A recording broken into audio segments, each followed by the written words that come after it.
Kapag nalagay sa alanganin ng mga buto-buto, kanino nga ba tatakbo? May ilan na sa halip na pumunta sa ospital, mas binipiling dumiretso sa manghihilot. Bakit lang ito ng pagmamahal? Sabot-saring pasyente ang nagpapagamot dito sa Hilot Center ni Roy. First-timer man ang karamihan, nananalig pa rin sila sa kakayahan ni Roy. Kaya hindi mapagod. Minsan nga, hindi ako nagpapabayad. Masaya ang puso ko pag nakatulong sa kapwa. Hindi ako nagpapayaman. Gusto kong mawala naman ako sa mundo. Gusto ko mag-iwan ako ng magandang legacy. Pero sa halos 2 dekada na raw niyang nanghihilot, may pambihirang kaso na inilapit sa kanya kamakailan. Sana magawa natin yung paraan to. Ang babae, nagpagamot daw sa ibang manghihilot sa Rizal. Hindi siya ordinary. First time ko lang nakita ng tinapak-tapakan eh. So, hindi yun gawain ng manghihilot, sir. Tanda nyo. Magugulat ka talaga, kaya nga, ha? At sino yun? Eh, popular daw eh. Taga-antipulo daw yung... Dahil daw sa awa, tinanggap daw niya ito at ginawa ang lahat sa abot ng kanyang makakaya. Hindi ko nga pinabayad yun. Hindi ko kasi naawa nga ako kasi hindi dapat tapakan. Sabi ko nga sa kanya, may gagawin ako pero magpa-MRI ka pa rin kasi i-activate ko lang. Kasi yung paa niya hindi naman itaas eh. Hindi naman, wala nang power. Ibig sabihin, maaaring na-damage na spinal niya. Nakilala ng resibo si Cristel, ang dating masiglat, mapag-arugang tita sa kanyang mga pamangkin. Nakaratay na lamang sa kanyang higaan. Sumakit yung likod ko, tapos bumababa siya ng sakit. Pero nawawala. Tapos nag-stay siya nung dito na sa balakang ko.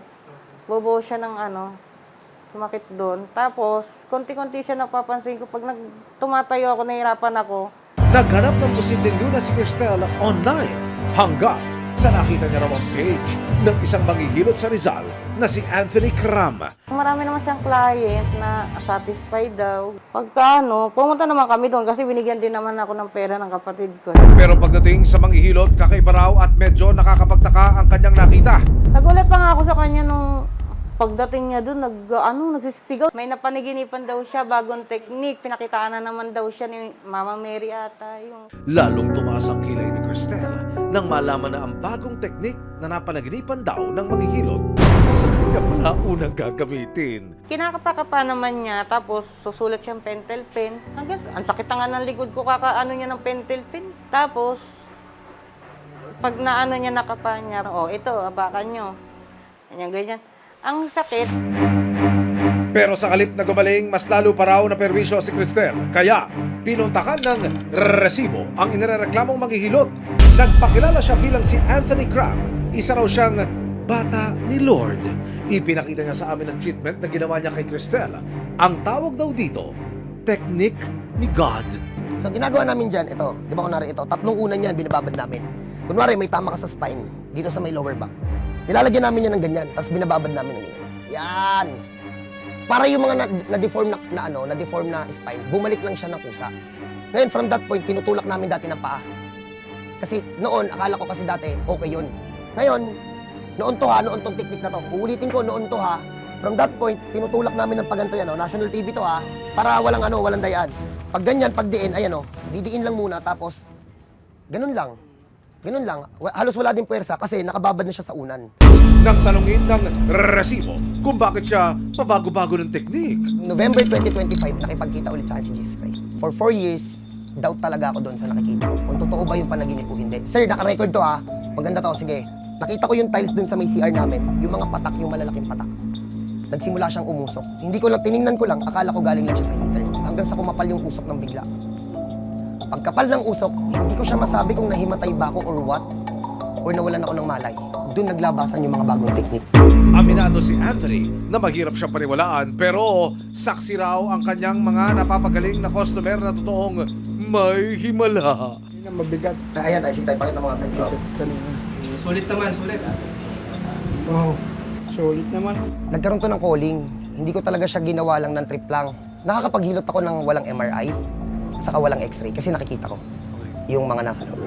Depensa rin ni Anthony, hindi na raw niya mababantayan kung ano ang gagawin ng kanilang mga pasyente pagkatapos ng session. Bago sila umalis dito, okay yan lahat. Lahat yan nakakalakad. Ang naging problema, binibili namin lahat ng mga bawal. Paglabas lang ng hilutan namin, hindi namin nababantayan kung sumunod o hindi. Si Cristel naman, hanggang ngayon masama pa rin ang loob sa ginawa sa kanya. Ang sakit, pero tinitiis. Kasi gusto mong bumalik. Titiisin. Hindi, ito lang yung sa kanya lang talaga eh. Nung nakaraan, okay pa ako, nakakaligo ako, nakakain ako, nakaupo. Pumunta ako sa kanya, hirap na ako. January 23, 2026, inilapit ng resibo si Cristel sa isang physiatrist o yung eksperto sa physical medicine at rehabilitation. Base raw sa MRI ni Cristel, mayroon siyang vertebral osteomyelitis. Given the case of the patient na may infection siya na kumalat sa buto, sinira ng infection yung buto, even as simple as bending forward, lifting heavy objects, pagyuko, pag-twist ng katawan, could have caused the compression deformity. Pero for her case, it is highly possible na after na ipahilot, lumala yung compression deformity dahil marupok na yung kanyang mga buto. Actually, may possibility na ma-culture na siya sa dugo, mabigyan ka ng antibiotics. After matreat yung infection, mag-i-improve ka, pero titignan muna natin kung there will be a need for surgery or not.